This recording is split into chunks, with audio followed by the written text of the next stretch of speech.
Bismillahirrahmanirrahim. Assalamualaikum warahmatullahi wabarakatuh. Sobat MAP, berjumpa lagi dengan saya Abaham di MAP Podcast Channel. Hari ini kita akan lanjutkan kajian impact therapy untuk tahap fokus, tahap ketiga dari 5 tahapan impact therapy. Di segmen sebelumnya kita sudah bahas tahapan rapport dan kontrak sebagai 2 tahapan pertama dalam proses impact therapy atau impact counseling. Tahap fokus pada dasarnya adalah lanjutan atau perluasan dari tahap rapport dan kontrak. Di tahap kontrak kita akan berbicara tentang bagaimana membantu konseli menemukan apa isu utama yang akan dijadikan tujuan dalam proses konseling. Sedangkan di tahap rapport kita membahas tentang bagaimana kita membangun sebuah hubungan konseling yang efektif. Dari mulai cara kita menyambut, cara kita merespon, keaslian kita bersikap menyambut konseling menjadi modal-modal awal ketika kita membuka sebuah sesi konseling. Seperti halnya impact therapy mengajak pada kita bekerja secara efektif, maka di tahap kontrak ini walaupun tadi sifatnya dinamis seperti dijelaskan di segmen sebelumnya,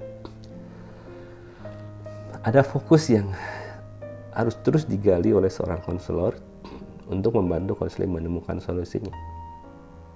Sehingga setelah kontrak disepakati, apa yang menjadi tujuan utama di sesi tersebut atau tujuan secara keseluruhan proses konseling disepakati, maka fokus ini dilakukan.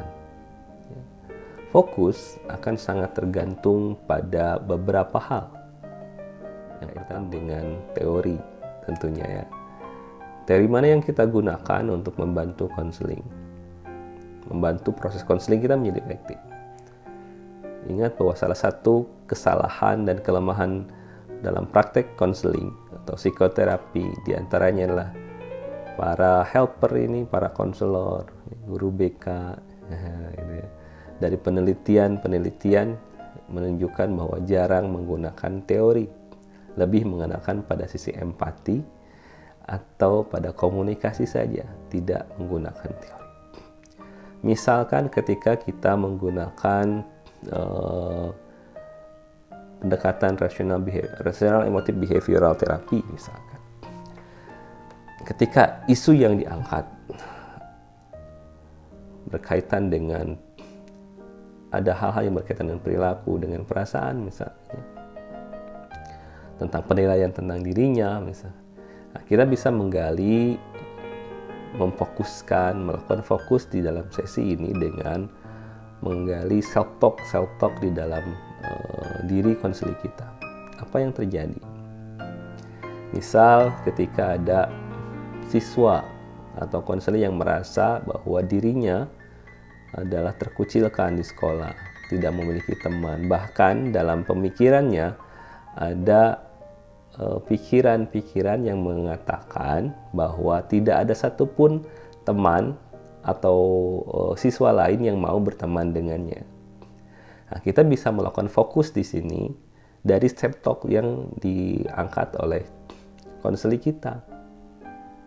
Nah, misal kita bisa menggunakan selembar kertas. Misalnya Bapak dan Ibu di tempat praktek kerja kan biasanya kalau kertas selalu tersedia biasanya tersedia. Kita bisa menggunakan ini untuk membantu fokus konseling kita. Kita bisa menulis informasi yang disampaikan oleh konseling kita. Oke, misal tadi menggunakan rasional emotif behavioral therapy, misalkan, atau yang sejenis serumpun, misalkan CBT, misalkan ya. Oke, dari yang disampaikan oleh Anda, misalkan oleh Ujang, misalkan ya. Tadi Ujang mengatakan, misalkan ini terjadi dialog konseling seperti itu. yang mengatakan bahwa tidak ada satupun teman yang mau berteman ya. Coba ingat-ingat lagi. Apakah tidak ada satupun? Atau mungkin ada 1-2 orang? Coba Ujang ingat-ingat. Nah, kita sedang merespon dari self-talk yang dibuat oleh diri si Ujang ini. Kita tuliskan yang sebenarnya, bukan sebenarnya,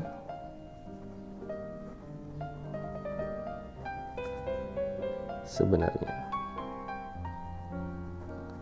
Tadi kan self-talknya tidak ada satupun teman, tidak ada satupun teman yang mau menemani atau berteman lah. Kita tulis tidak ada seorang pun yang mau berteman dengan saya. Nah, itu kan self-talk. Tapi kita perlu konfirmasi dulu, kita gali fokusnya. Tadi dengan pertanyaan seperti itu, betulkah tidak ada satupun? Ternyata mungkin ada ya, biasanya kan adalah 1 atau 2 orang gitu. Oke, kalau sudah ditemukan, misalkan dia mengatakan, oh sebetulnya ada sih Pak yang masih mau ngobrol 1 atau 2 orang. Oke, boleh sebutkan siapa misalkan ya. Nah, kita kan bisa merubah tuh self-talk-nya. Ada beberapa teman, beberapa orang yang mau berteman dengan saya.